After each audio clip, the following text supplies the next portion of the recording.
Dios les bendiga, hermanos. Les saluda el pastor, todavía disfrutando de este tiempo de descanso junto con mi familia y de vacaciones. Quiero recordarles, quise hacer este videito corto antes del estudio bíblico de hoy porque quiero recordarles a los hermanos que van a donar para Constanza.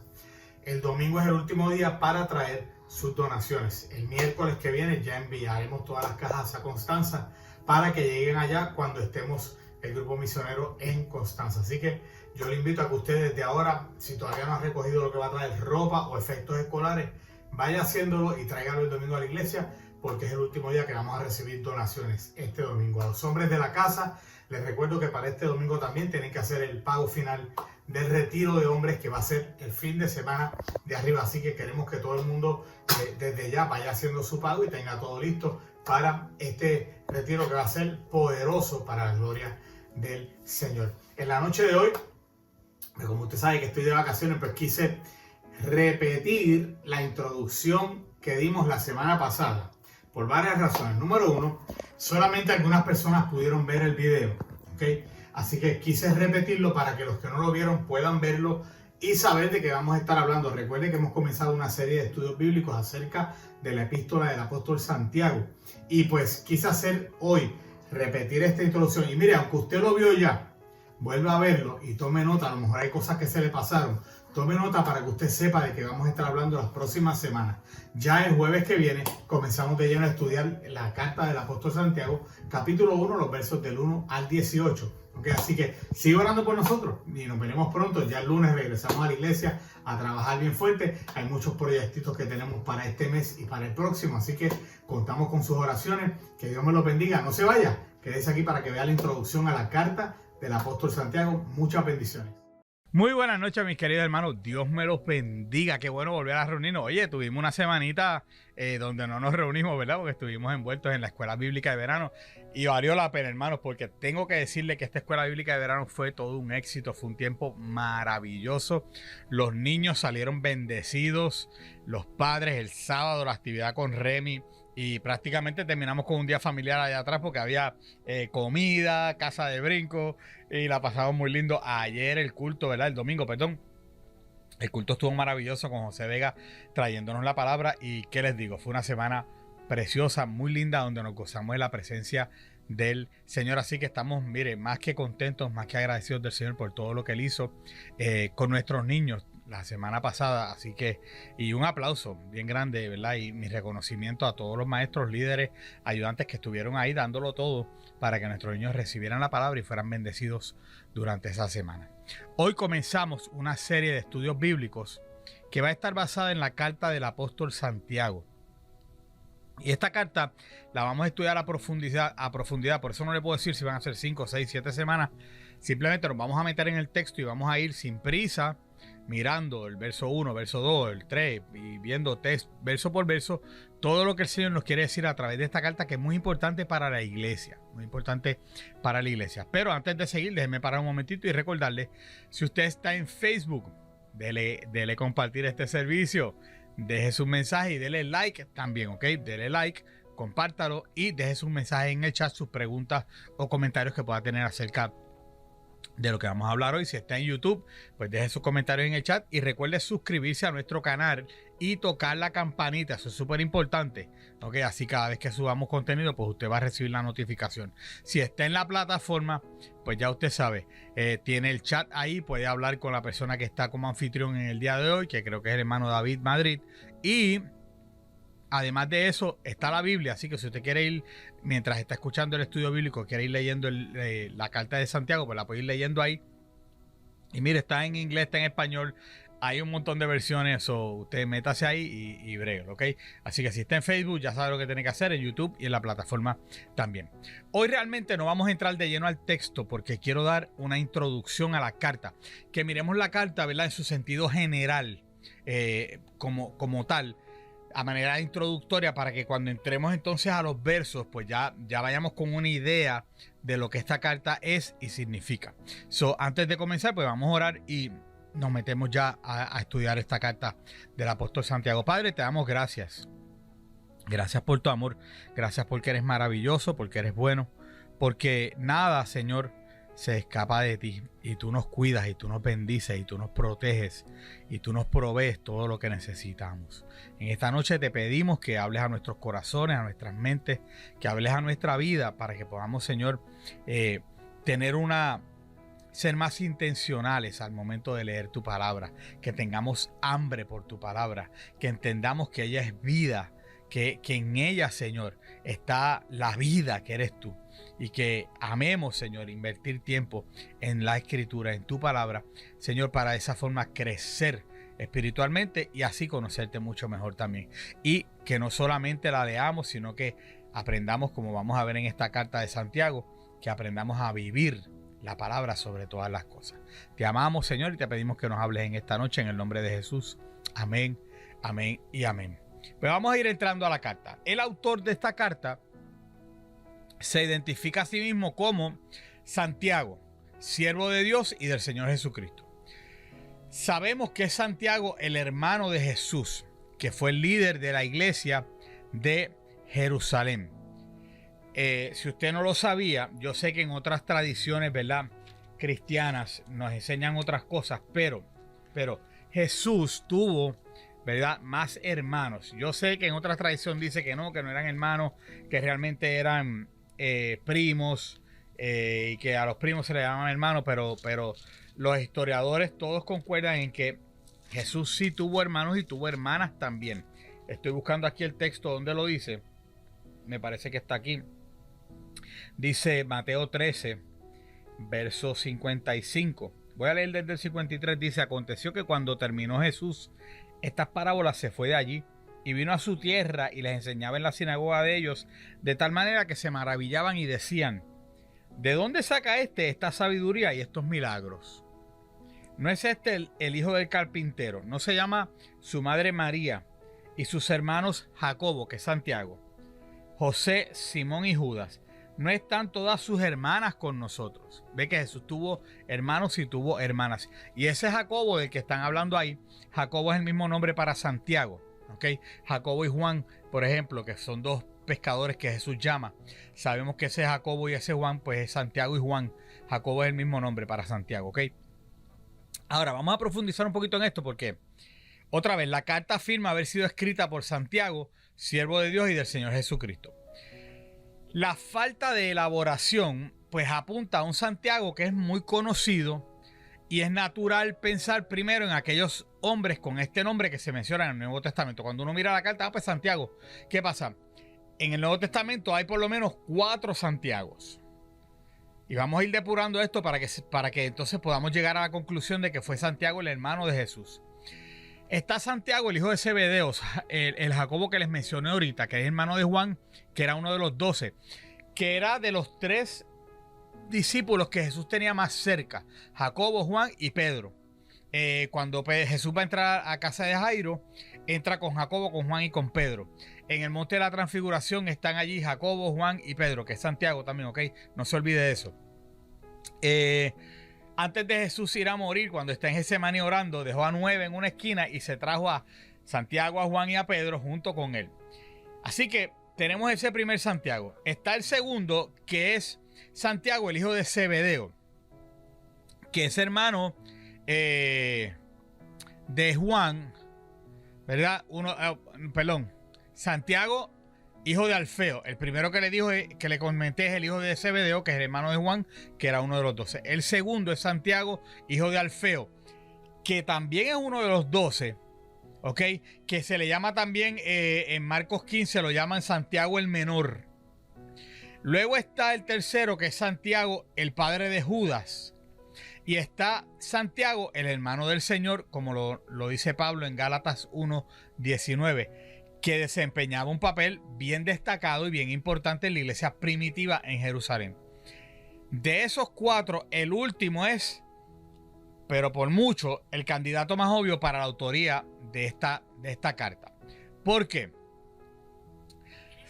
Santiago, el padre de Judas, es demasiado oscuro para ser considerado seriamente. O sea, de este señor no se sabe prácticamente nada como para atribuirle esta carta. Lo mismo pasa obviamente con un grado menor, porque sí Marcos lo menciona, a Santiago, el hijo de Alfeo, Así que esos dos, el papá de Judas y Santiago el menor, el hijo de Alfeo, no tenemos muchos datos de ellos realmente. Eso decir, ¿verdad? Y atribuirle esta carta cuando ellos prácticamente estuvieron, como quien dice, en un anonimato, pues no sería lo más correcto. Está entonces, ¿qué nos queda? Santiago, el hijo de Zebedeo, que ese sí tiene un papel bien destacado entre los 12 discípulos, ¿verdad? Ya les dije que era de los 12 discípulos, pertenecía al grupo más cercano de Jesús. ¿Qué pasa? Santiago muere como un mártir en el 44 después de Cristo. ¿Ok? Y es demasiado temprano para asociarlo a esta carta, porque esta carta vamos a ver que tiene una fecha posterior. O sea, se escribió como para el 50 y quizás un poquito más adelante después de Cristo. Así que cuando la carta se escribe, ya él había muerto. Nos queda entonces Santiago, el hermano de Jesucristo.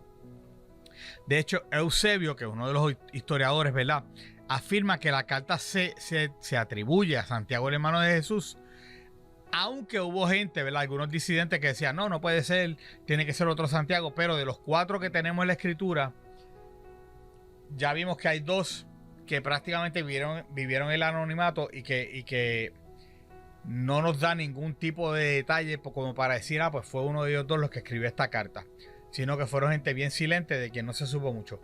Y en el caso de Santiago, el hermano de Juan, los hijos de Zebedeo, pues él murió mucho antes de que la carta fuera escrita. Así que nos queda una opción, que es el hermano de Jesús. ¿A quién se le escribe la carta? Pues esta carta está destinada a los cristianos judíos del primer siglo que residen en comunidades gentiles fuera de Palestina.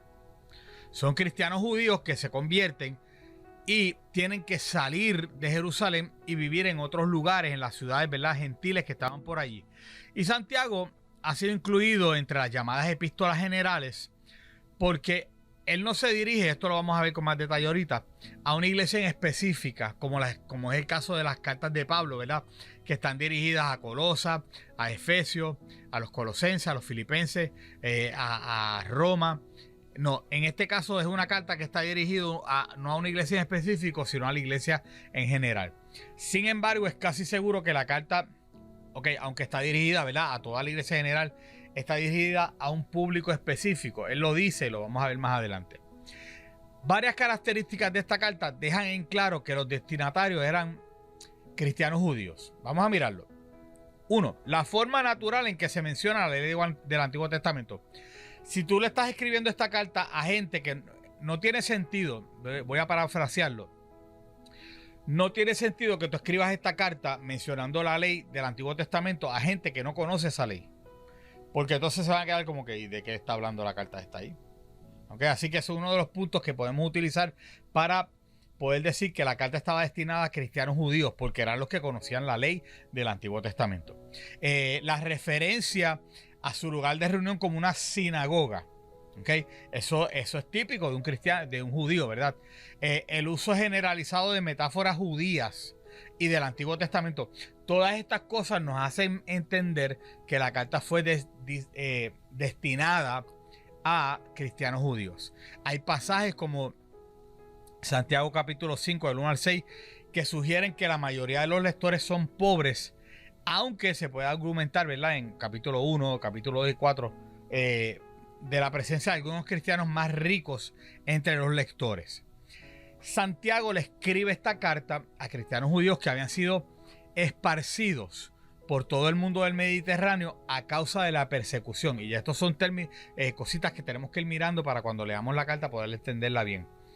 En ese entorno hostil que está viviendo los judíos cristianos, ellos se sintieron tentados a dejar pasar su acuerdo, ¿verdad? Y dejar pasar el compromiso que habían hecho con la fe de Cristo. Los empiezan a perseguir.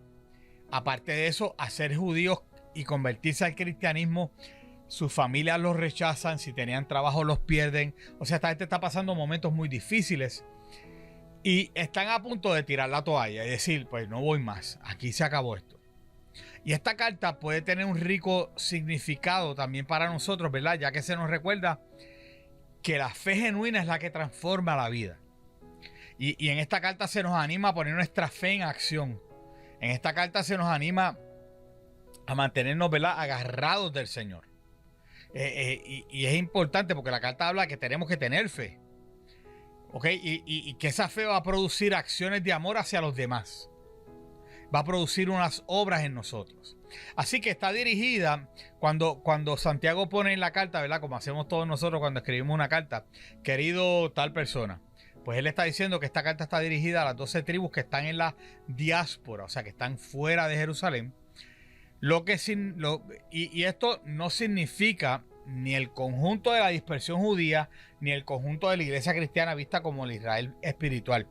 Aquí se refiere a los cristianos que constituían al residuo de creyentes en el Señor entre los judíos de la dispersión fuera de la tierra de Israel. A eso es a los que se está refiriendo. Obviamente esta palabra se hace vigente para nosotros hoy también, ¿verdad? Así que es importante que nosotros también la tomemos y la vivamos, y que tomemos los principios y las enseñanzas que están ahí, porque pues nosotros también necesitamos esa palabra, porque en estos tiempos, ¿verdad?, la iglesia está siendo perseguida, los valores están siendo, ¿verdad?, atropellados, y nosotros necesitamos agarrarnos de nuestra fe, como le dice Santiago a esta comunidad de judíos cristianos. ¿Cuándo es escrita la carta? Probablemente, y lo que la mayoría de los teólogos, ¿verdad?, concuerdan, es que esta carta fue escrita después del después de Cristo, en el año 50. En el año 50 después de Cristo. Antes del concilio de Jerusalén. Y los siguientes hechos dan testimonio de esto. Y vamos a mirar algunos datos que nos confirman que esto es así. El plan de reunión de los cristianos lleva el nombre de la sinagoga. Okay, ya eso nos menciona y nos deja saber que esto se escribió más o menos para ese tiempo. Los cristianos no son tajantemente distinguidos de los judíos para el año 50. Los pecados atacados y los errores que se están corrigiendo en esta carta evocan a una comunidad judía. Por otro lado, no se hace alusión alguna a la conferencia de Hechos ni a la caída de Jerusalén. Tampoco se ve un trazo de las controversias que surgen en la iglesia después del 60. O sea, esta carta tiene que haber estado entre 49, 50 y algunos la ubican como hasta el 52, 53 después de Cristo. ¿Okay? Así que por eso es que ahorita vimos que Santiago, el hermano de Juan, el hijo de Zebedeo, no puede haber sido porque él murió en el 44 y esta carta tiene una fecha posterior. Okay. Así que ya vimos el autor, ya vimos los destinatarios y ya vimos la fecha en la que se escribe la carta de Santiago. Vamos a mirar ahora como algunos temas centrales que tiene la carta o los temas que más sobresalen. Esta carta primero expresa la preocupación de Santiago por los cristianos perseguidos que alguna vez fueron parte de la iglesia de Jerusalén. Ese es uno de los temas. Número 2. En esta carta Santiago comienza a exponer las prácticas hipócritas y a enseñar el comportamiento cristiano correcto. Él dice, ¿usted quiere ser un cristiano verdadero, un cristiano fiel, un cristiano devoto, fiel seguidor de Jesucristo? Deje la hipocresía y deje de vivir de esta forma y comienza a vivir de esta otra forma. Número 3, la fe genuina que inevitablemente va a producir en nosotros buenas obras. Es un tema bien fuerte en esta carta. Es como bien central en esta carta el hecho de que porque tengo una fe, yo voy a producir unas buenas obras. Es el tema central de esta carta, ¿ok? En torno a lo cual, pues, ¿verdad? Y ahí él entonces provee consejos prácticos para que podamos vivir una vida cristiana como es debido. ¿Okay? Versos claves, ¿verdad? Hay algunos como tú tienes fe, pues yo tengo obras. Muéstrame tu fe sin obras y yo te voy a mostrar mi fe con obras. ¿Okay? Esos son versos como claves que nos dejan ver, ¿verdad?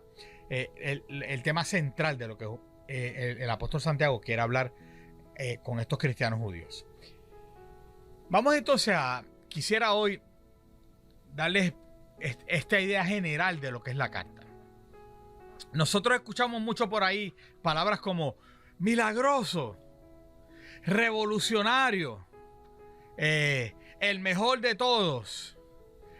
Y todos los días somos inundados, ¿verdad?, por una avalancha de reclamos extravagantes mientras navegamos por los canales de televisión, por las páginas en internet y los mensajes saltan así a la vista y usted los ve, ¿verdad? Los productos aseguran, no, esto es lo nuevo, lo último en la avenida. Esto ahora está mejorado. esto es fantástico, esto es capaz de cambiarte hasta la vida. Y por unos solos pocos dólares tú puedes tener la ropa más limpia si usas tal detergente, puedes tener los dientes más blancos si usas esta pasta de dientes, el pelo más glamoroso si te untas qué sé yo cuáles productos, la comida más sabrosa, los automóviles, los perfumes, lo vemos en todo. Las bebidas dietéticas, los enjuagues bucales que garantizan la felicidad si te echas con sabor a Cool Mint y yo no sé qué más, los amigos, la buena vida. Y justo antes de una elección, esto lo vemos también en las elecciones en términos de la política. Te estoy hablando ahorita de las cuestiones, ¿verdad? Del consumo de artículos como tal, pero en la política lo vemos también. Y vemos la gente que, o sea, nadie puede, yo soy de decir que nadie puede igualar las promesas de los políticos. Y ustedes los ven que prometen y prometen y prometen y sus palabras van con la intención de convencer a aquel que está diciendo voto por él o no voto por él. Chacho, y se votan haciendo promesas y cuando yo llegue allá y esos 4 años y vamos a lograr esto y vamos a lograr lo otro y vamos a lograr lo otro y usted sabe lamentablemente que hemos visto que muchos de ellos simplemente lo hacen de la boca para afuera. Hablar es barato y con demasiada frecuencia pronto nos damos cuenta que todos esos alardes fantástico, la mejor aspiradora, la mejor nevera, el mejor enjuague bucal, el mejor... Nos damos cuenta que son alardes huecos. Y muchas veces, hermanos, bastante lejos de la verdad. Mucha gente ve estos anuncios en esta compañía Wish, ¿verdad? Y a un amigo mío le pasó, vio unas lámparas bien lindas que salía una luz así bien brillante y alumbraba prácticamente toda la pared. Cuando mandó a buscarla, él dijo, pongo esta ahí y con eso alumbro toda esta pared. Cuando la mandó a buscar, mire hermano, una lamparita que era una cosita así. Y cuando él la puso, lo que alumbraba era no más de 13 pulgadas, un radio de 13 pulgadas. Y entonces se veía toda aquella pared vacía. Tuvo que comprar como 7 más para entonces ubicarlos y que entonces hacer un diseño. Porque a los ojos te venden una cosa, pero lamentablemente cuando tú vas a la realidad te das cuenta que la realidad está bien lejos de lo que te habían dicho. Y Santiago pues va a hablar de estas cosas en su carta y él va a decir, mira, los cristianos también hacemos a veces grandes afirmaciones. Jesús es la respuesta. Cree en el Señor. Ven, sígueme a la iglesia, ven conmigo a la iglesia. Pero lamentablemente la realidad es que, y esto lo dijo Santiago hace muchos años atrás y todavía sigue pasando hoy, la realidad es que a menudo somos culpables de mentir todo lo que decimos con nuestras acciones. Entonces profesamos confiar en Dios, profesamos ser su pueblo, nos aferramos fuertemente, ¿verdad? Estamos profesando, yo confío en Dios, yo soy real sacerdocio, soy un cristiano, pero ahora de la verdad me aferro fuertemente al mundo y me aferro a los valores del mundo. Todas estas cosas, yo le estoy diciendo esto con alteración para que usted sepa lo que viene pronto, porque estos estudios van a estar bien fuertes, porque Santiago esta carta viene, hermano. O sea, él está llamando a un pueblo a vivir la fe cristiana como es debido y a vivir la palabra. Porque decir, yo confío en Dios, yo soy cristiano, yo voy a la iglesia, lo estás viviendo.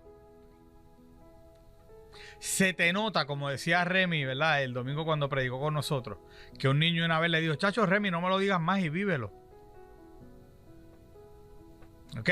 Entonces, nosotros poseyendo todas las respuestas correctas, muchas veces contradecimos el evangelio con nuestras vidas.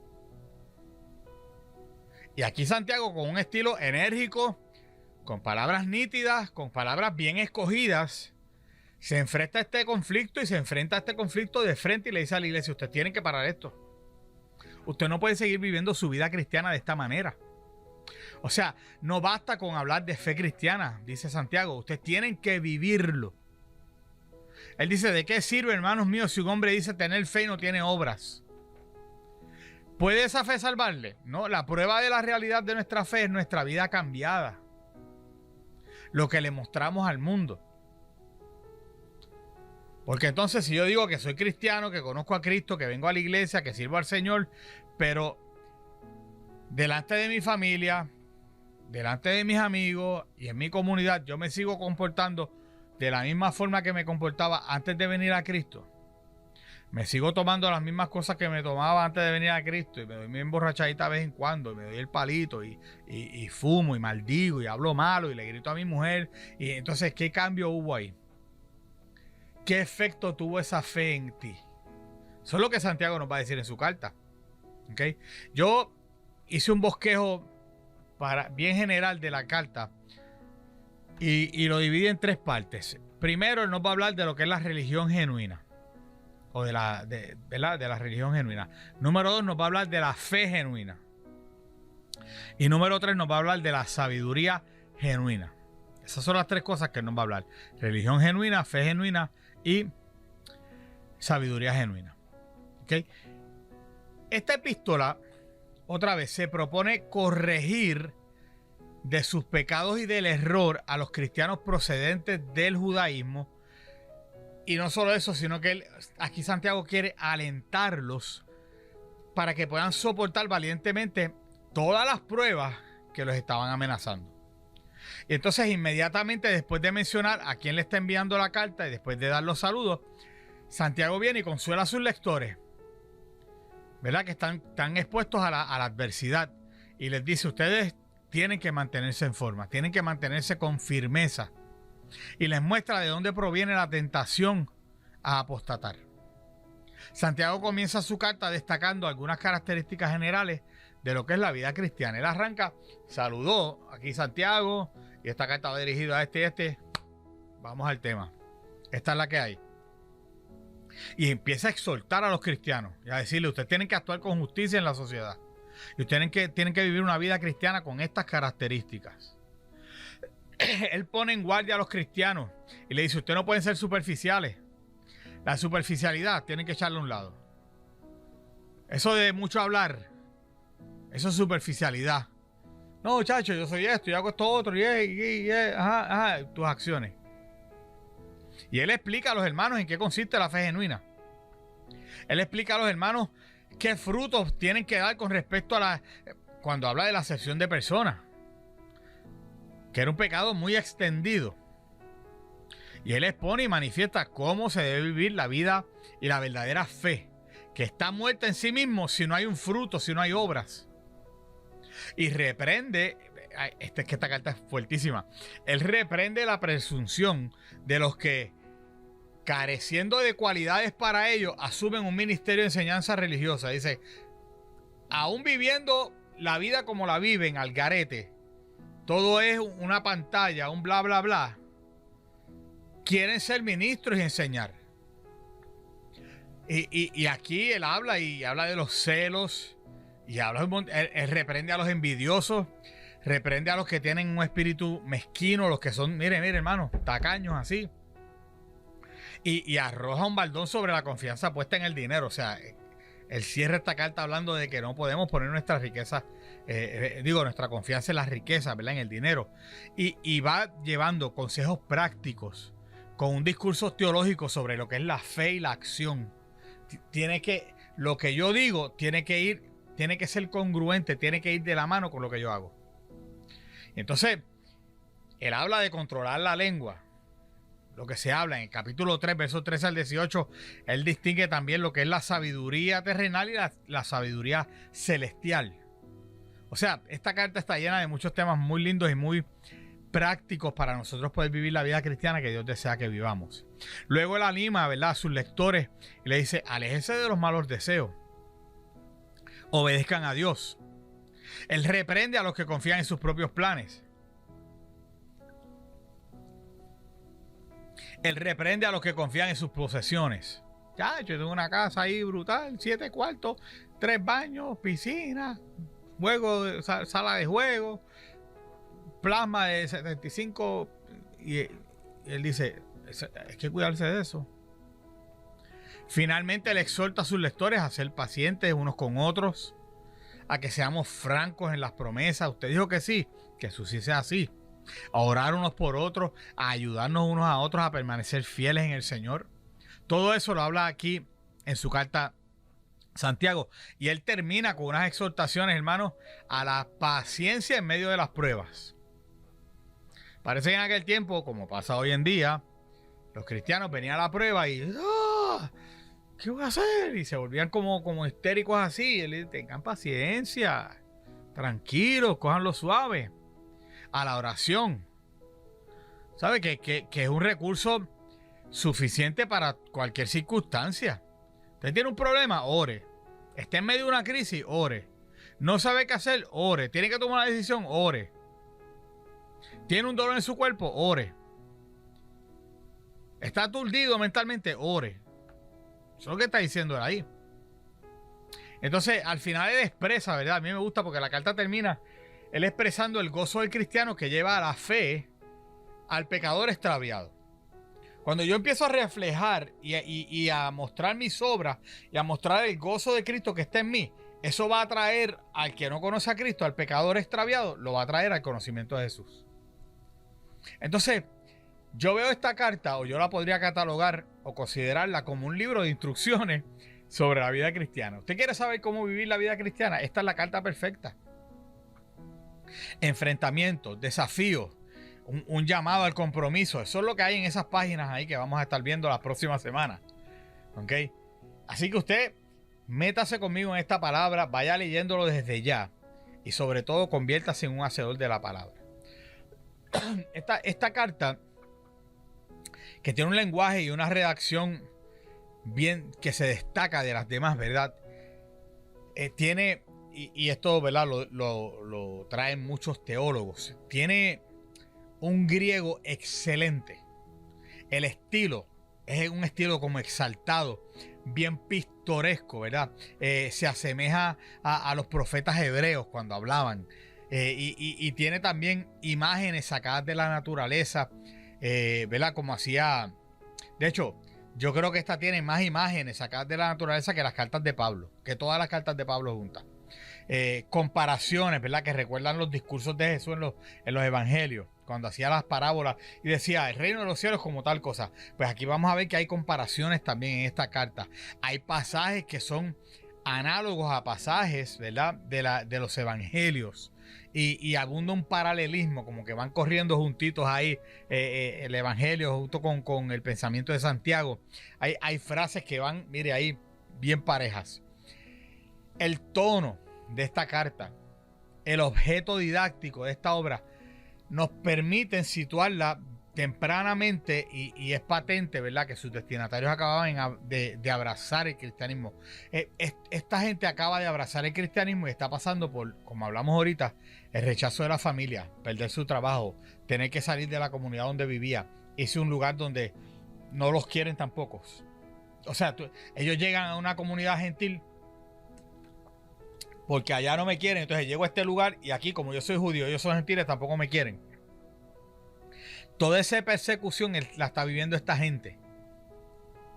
Y aquí Santiago habla de todo esto. Mantengan la fe. El pasaje acerca de la fe y el pasaje acerca de las obras, que ahorita hablamos un poquito de eso, mucha gente lo ha malinterpretado y se ha creado una discusión con respecto a esto, porque se ha querido ver en este pasaje que habla Santiago acerca de la fe y las obras, y han querido entrar como en una polémica, esa es la palabra que estaba buscando, contra la doctrina que se llama Pablo, que decía que somos justificados por la fe. O tratan de verlo como si Santiago estuviera corrigiendo a Pablo, como un correctivo a las conclusiones abusivas que algunos, ¿verdad?, sacaban de las enseñanzas de Pablo. Pero, sin embargo, cuando uno mira bien la carta, este pasaje es en realidad una refutación de una idea muy extendida que había en el seno del judaísmo de aquella obra, que pretendía que la mera adhesión intelectual a las enseñanzas divinas era suficiente para salvarse. Como yo me conozco la ley de Moisés y yo cumplo con los 10 mandamientos, pues voy a ser salvo. Porque estoy haciendo esto, estoy haciendo esto, estoy haciendo esto, y esto, y el otro, y el otro, y el otro. ¿Ok? Y Santiago está diciendo que es el testimonio externo, ¿ok? El testimonio externo que debe ir justificado por una vida correspondiente.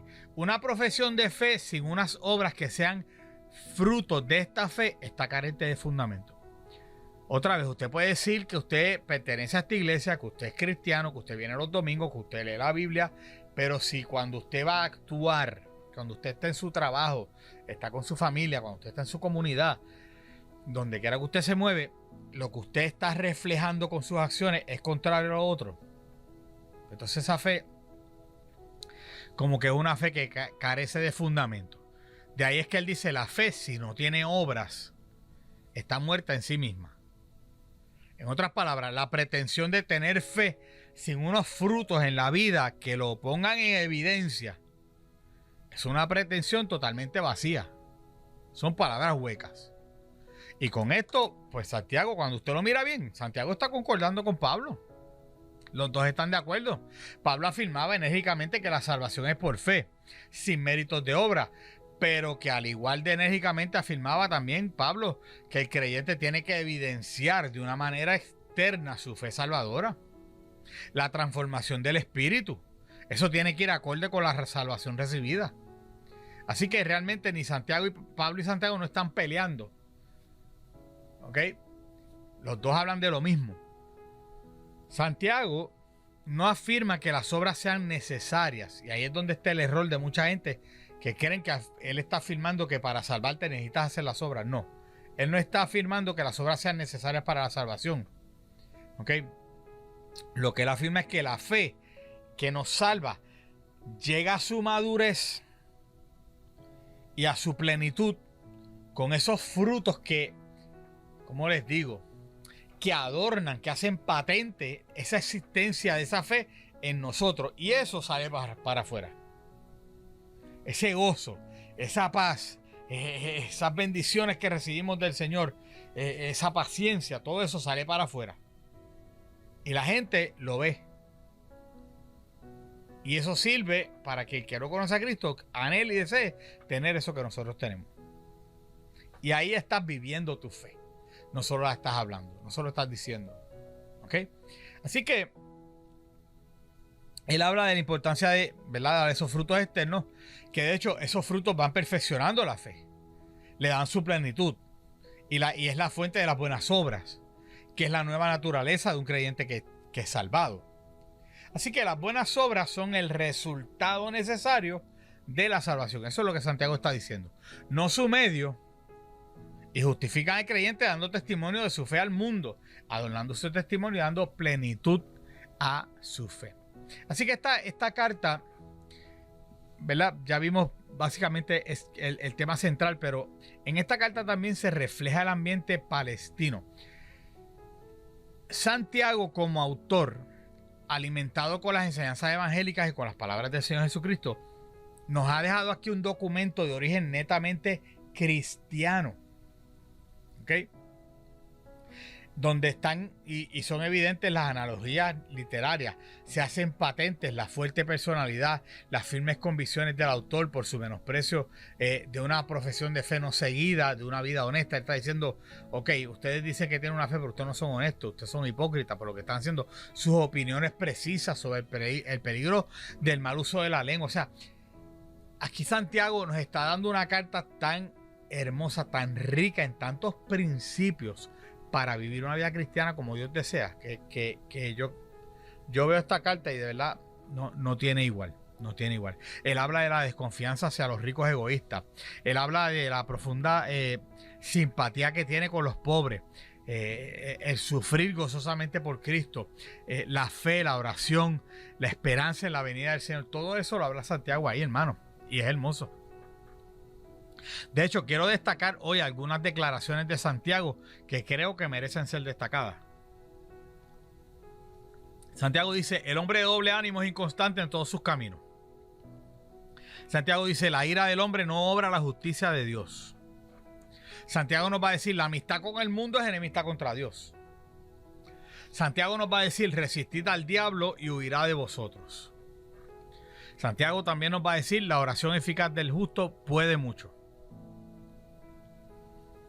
Así que, otra vez, esto es una carta rica en principios y valores del reino de Dios, para que nosotros como cristianos podamos vivir la vida que Dios desea que nosotros vivamos. Esta carta, y volviendo otra vez un poquito hacia lo de la fecha, ¿verdad? Se tiene prueba de que esta carta fue escrita muy tempranamente en la iglesia primitiva. De hecho, Clemente de Roma cita frases suyas al final del siglo I. Y hay otros autores del siglo II que hacen lo mismo. A principios del siglo III todavía, Orígenes la nombra de una manera explícita. Durante mucho tiempo, los padres latinos no parecen haberlo usado, ¿verdad? Escrita para cristianas de origen judío. Y parece no haber calado mucho a los cristianos procedientes del paganismo. De hecho, ella no figura en el fragmento de Muratori. Estos son datos históricos para aquellos que les gusta, ¿verdad?, tener toda esta data. Pero Hermas usa esta carta. Esta carta figura en lo que se llama la Vetus Siriaca y un fragmento del libro de Santiago, correspondiente a Santiago 1.3, se halló en una de las cuevas de Qumran. Así que todo esto es de importancia porque indica que esta fecha que les dije ahorita donde fue escrita esta carta, pues es la fecha correcta. Siguiendo con todo este panorama que les estoy dando, y quizás me voy a repetir aquí en algunas cosas, pero es que quiero dejarles con ese sentido de wow, qué chévere, vamos a entrar en esta carta, ya yo sé que vamos a hablar de esto y vamos a hablar de esto otro, y que usted tenga, verdad, en su mente todos estos temas. Así que sí, me disculpa si usted ve que me repito en algo que mencione, pero es que tengo que hacerlo, tengo que ser intencional con esto porque nos hace falta. Ya en el siglo IV, las 7 cartas que siguen a Hebreo en el canon se conocían como las epístolas católicas. Católicas porque católicas significa universales. Y se le dio el nombre a estas cartas porque, a diferencia de las cartas de Pablo, estas otras cartas, Hebreo, Santiago, las de Pedro, las de Juan, Judas, estas cartas parecían estar dirigidas a la iglesia en general y no solo a una congregación o a una persona, como es el caso de la de Timoteo, la de Tito y la de Filemón. ¿Okay? Así que aquí estas cartas están enviadas a la iglesia en general. Los eruditos modernos generalmente cuestionan esta suposición y cada uno argumenta que una de estas cartas fue escrita sino a una sola congregación, al menos a un área específica y delimitada. Siempre ha habido, ¿verdad?, quien esté contrario a este pensamiento y dice no, realmente se escribió para esta gente o para estos otros. Mire, si bien él mismo dice que está dirigida a las 12 tribus esparcidas entre las naciones, probablemente está destinado a un número limitado de congregaciones cristianas al norte o al este de Palestina, no sabemos, pero la categoría de epístola universal y general todavía se ajusta a Pablo en cierto sentido, y es que la carta carece de cualquier referencia a temas o personas locales específicos y se compone de una serie de homilías, como de pequeñitos sermones que cuando usted lo mira, hermano, están vagamente relacionados. Él empieza a hablar de una cosa, de ahí cambia para la otra, y de momento habla de que la fe sin obras, y de momento salta a hablar de los ricos y los pobres, y de momento de la acepción de personas, y de que hay que orar, y de que si hay un enfermo entre vosotros, y entonces que la sabiduría, y uno mira, pero estos temas todos tirados ahí, ¿verdad? Por eso es que no tiene una demarcación estructural. Yo la resumí en 3 cositas, ¿verdad? Religión genuina, fe genuina y sabiduría genuina. Pero eso es bien a grosso modo, o sea, eso es bien amplio. A eso le podemos seguir quitando de aquí, de allá, y hay un montón de hecho, Lutero, que no era el crítico más amable de Santiago, acusó al autor de mezclar todas las cosas ahí caóticamente. Él decía, Santiago mezcló todo eso ahí caóticamente. De hecho, ese juicio de Lutero fue respaldado sustancialmente, ¿verdad?, por los críticos de la forma que trataron a Santiago como una cosa. Dijeron, pero es que este hombre lo que hizo fue que puso un montón de cosas ahí, componentes parenéticos sueltos, todo esto aquí, todo, y empezó a hablar de esto y cambió para esto y cambió para lo otro. Sin embargo, hay otros académicos y otros teólogos, grandes teólogos, que han abogado por una estructura más estricta para la carta. Mire, yo me agarro más a ese. Cada sección repite los 3 temas básicos de la carta: prueba, sabiduría, palabra pura, ¿verdad? Y pureza. Y estos textos muestran una redacción y temas similares actuando como un marco alrededor del cuerpo de la carta. Todo eso está ahí. La sección de apertura inicia con los temas claves de la carta. Por lo tanto, sí se puede hacer una estructura, aunque hay muchos temas así tirados ahí, sí podemos hacer una estructura y decir, ok, de tal verso a tal verso estamos trabajando con esto, tal verso a tal verso estamos trabajando con esto otro. Cada uno de los temas que Santiago aborda se puede unir a una de las breves exhortaciones que aparecen en el capítulo 1, los versos del 2 al 18. De hecho, la carta exhibe las 3 partes típicas de una carta griega: la apertura, y el saludo, y a quién le estoy enviando la carta, el cuerpo de la carta y el cierre. ¿Cómo las cartas que hacemos hoy? Bueno, no las cartas, los emails y los mensajes de texto que hacemos hoy. Ya no se hacen cartas así a mano. Todo es por email o por mensaje de texto. Pero cuando vamos al cuerpo de la carta como tal, la podemos dividir en 5 secciones generales. 5 secciones generales. Número 1, él habla de la prueba y la madurez cristiana. Después del discurso, después del saludo, después de presentarse, ¿verdad? Santiago abre con una sección en la que ataca varios temas, entre los cuales está el sufrimiento de los cristianos, las pruebas. Las pruebas, ese es el más destacado. Y él alienta, como les dije ahorita, a los lectores y le dice: aún la prueba y la crisis y el problema, en él tú puedes encontrar significado y propósito. Después él habla de orar con fe por sabiduría y habla de aplicar la cosmovisión cristiana a la pobreza y a la riqueza. Después vuelve al tema de las pruebas, pasa al tema de las tentaciones, ¿verdad? Y ahí hay una transición que está facilitada por el hecho de las palabras peirazo y peirasmo en griego, que quieren decir prueba y tentaciones. Se parecen, y ahí como que conecta. Vas a tener pruebas y están las tentaciones también, ¿ok? Y continúa ¿verdad? Esta primera parte del cuerpo, concluyendo con un recordatorio de la bondad de Dios al ser un Dios generoso. Lo segundo que vemos en esta carta es que el verdadero cristiano lo demuestra con sus obras. La segunda sección de la carta está marcada por un enfoque de 3 palabras relacionadas: palabra de Dios, ley y obras. Después de una advertencia, él habla de la ira también. Es que les digo, son muchos temas ahí. Después sobre el que habla de la ira y las palabras soeces, Santiago anima a sus lectores a aceptar la palabra implantada en vosotros. Y luego él viene y amplía esta exhortación al mostrar que la verdadera recepción de la palabra de Dios implica hacerlo. Tú tienes que hacerlo. Tú tienes que vivir la palabra. Y él lo menciona en otra forma. Dice: hacer la palabra. Que seamos hacedores de la palabra. Santiago cita la necesidad de que los cristianos seamos imparciales en el trato que le damos a los demás. Que no hagamos acepción de personas. Solo así cumplimos la ley real. Y solo así vamos a escapar del juicio, dice él. Esta carta es fuerte, hermano, en verdad que sí. Entonces, la importancia de la acción de los cristianos para evitar el juicio provoca la famosa discusión de Santiago sobre la fe y las obras.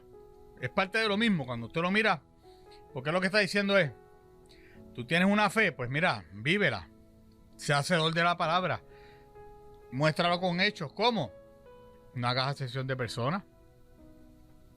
No tengas ira. Y si te da ira, no peques.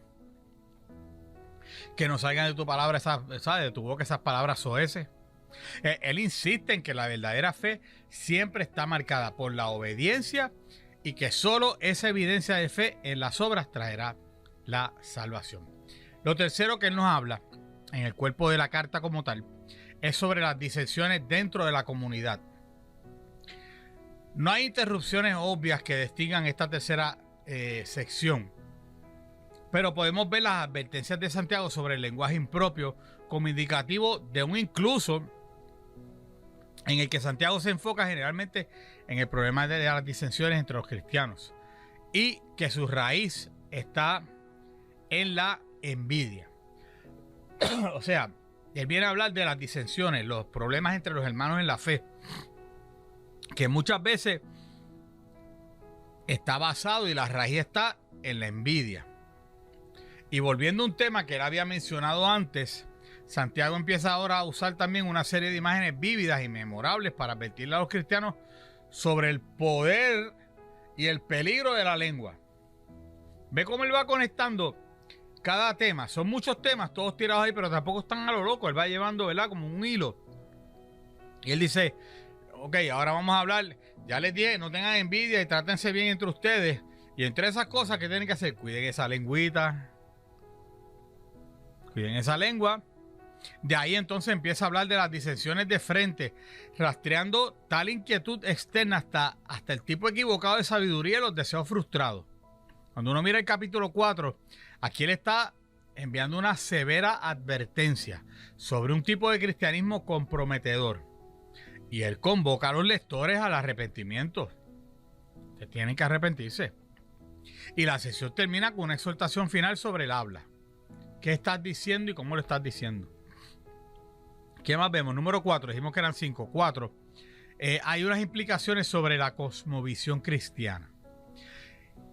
Esta sección es la menos obvia de la carta. Pero sugerimos que el tema general principal tiene que ver con una cosmovisión cristiana. Una implicación es la necesidad de tener en cuenta a Dios en todos los planes que hacemos.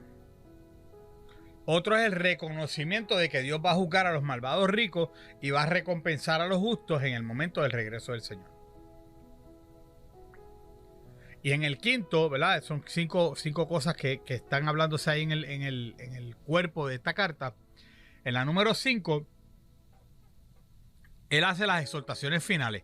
Y aquí en el cierre de la carta, aunque carece de muchas características, ¿verdad?, que se encuentran a menudo en estas secciones donde dice y que la gracia y la paz del Señor abunden en sus corazones y bla, bla, bla, bla, bla. Aquí lo que sugiere es que Santiago, esta carta es más una carta formal, porque él se enfoca más bien en la exhortación. Y al final él prohíbe los juramentos.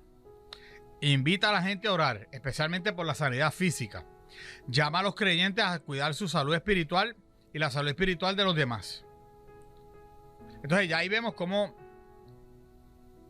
él, al cerrar la carta, él no se detiene a decirle, mira, mándamele saludo a aquel, como hacía Pablo en sus cartas. Aristarco y yo te enviamos saludos. Dámele saludo a la esposa de aquel y al otro, esto, no. Voy a terminar la carta, pero déjeme terminar de decirle, tienen que orar por los enfermos. Tienen que orar sin cesar. Tienen que cuidarse los unos a los otros. No pueden jurar que tú sí seas así, tú no seas no. Y ahí con eso él termina la carta. Así que le damos final. Aún en el final sigue trayendo temas y alentando a la iglesia y enseñando a la iglesia para que pueda vivir la vida que Cristo desea que ellos vivan. ¿Qué contribuciones tiene para nosotros entonces? Y ya vamos terminando esta carta de Santiago. La principal de las contribuciones de Santiago, y ¿verdad?, es lo que yo pienso al leer la carta y estudiarla a profundidad. Yo creo que la principal contribución es su insistencia en que la fe cristiana genuina debe manifestarse en las obras. Y usted me ha escuchado decir esto 1000 veces, 1001 con la de esta noche. La gente está cansada de ver cristianos hipócritas. En este mundo la gente está cansada de ver gente que se da golpes de pecho de que yo soy cristiano, de que yo oro tantas horas, de que yo me sé tantos versos bíblicos, de que yo esto, de que yo lo otro, de que yo. Y con sus actos hacen todo lo contrario. Aquí en el templo viven una vida de santidad que uno los ve y dice, wow. Pero a la salida del templo, en el parking de la iglesia, ya se transformaron y son otra persona. Y yo creo que el mundo está cansado de eso. Y Santiago nos está advirtiendo. Y es bien insistente con este tema. Él se opone resueltamente a la tendencia que en aquel tiempo, yo creo que hoy, ¿verdad? Demasiado común entre los cristianos, de contentarse con una fe a medias. Una fe a medias. Y que no está comprometida. Yo creo que Santiago está diciendo aquí, esto hay que bregarlo, a esto hay que meterle mano. O sea, ustedes no pueden contentarse con una fe a media y comprometida que busca tener lo mejor del mundo y lo mejor del otro. Entonces quiero vivir la vida cristiana, pero sigo siendo del mundo. Y me sigo comportando como me comportaba antes de venir a Cristo. O sea, Santiago dice, no, esto hay que meterle mano. Porque la doble mente es el pecado básico en Santiago. Ese es el pecado básico, la doble mente.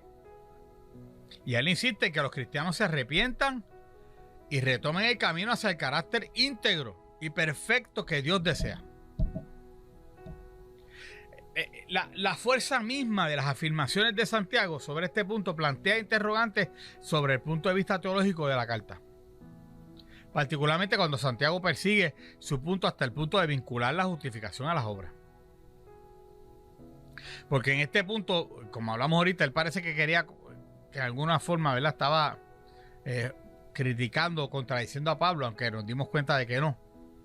Pero él dice, pero es que tú tienes que vivir tu fe, tú tienes que vivir la palabra. Sí, somos salvados por esa fe, pero esa fe nos va a llevar a movernos de una forma, a comportarnos de una forma que es diferente a cómo se comporta el mundo, es que es diferente a cómo nos comportábamos antes. Se supone que somos nuevas criaturas y las cosas viejas pasaron. ¿Ves? Entonces, ahorita les doy un resumen. Yo escribí otro, quizás un poquito más profundo, por capítulos, resumiendo cada capítulo. Y con esto terminamos. Capítulo 1, yo lo titulé La posición segura. ¿Okay? ¿Qué es lo que el cristiano tiene? ¿Qué es lo que tenemos como cristianos? En el capítulo 2, me parece que el tema central, ¿verdad?, resumiendo ese capítulo, es el servicio con compasión. ¿Qué es lo que el cristiano hace? En el primer capítulo es lo que tenemos. En el segundo, lo que hacemos. Capítulo 3, cuidado al hablar. ¿Qué es lo que el cristiano dice? Capítulo 4, la sumisión contrita. ¿Qué es lo que el cristiano siente? ¿Okay? Vimos lo que tiene el cristiano, lo que hace el cristiano, lo que dice el cristiano y lo que siente el cristiano. Y capítulo 5, la preocupación compartida. Y ahí entra entonces lo que el cristiano da. Primero lo que el cristiano tiene, capítulo 1. Capítulo 2, lo que el cristiano hace. Capítulo 3, lo que el cristiano dice. Capítulo 4, lo que el cristiano siente. Capítulo 5, lo que el cristiano da. Hasta aquí esta introducción de esta carta del apóstol Santiago. Espero que haya sido de bendición para sus vidas, ¿verdad? Y recuerde que las próximas semanas vamos a estar metidos en esa carta. Si usted quiere, vaya leyendo desde ya el primer capítulo completo. Vaya leyéndolo porque vamos a estar trabajando con ese capítulo la semana que viene. Que Jehová te bendiga y te guarde. Que Jehová haga resplandecer su rostro sobre ti. Que Jehová tenga de ti misericordia. Que Jehová alce su rostro sobre ti y ponga en ti su paz. Muy buenas noches. Que el Señor me los bendiga y muchas bendiciones.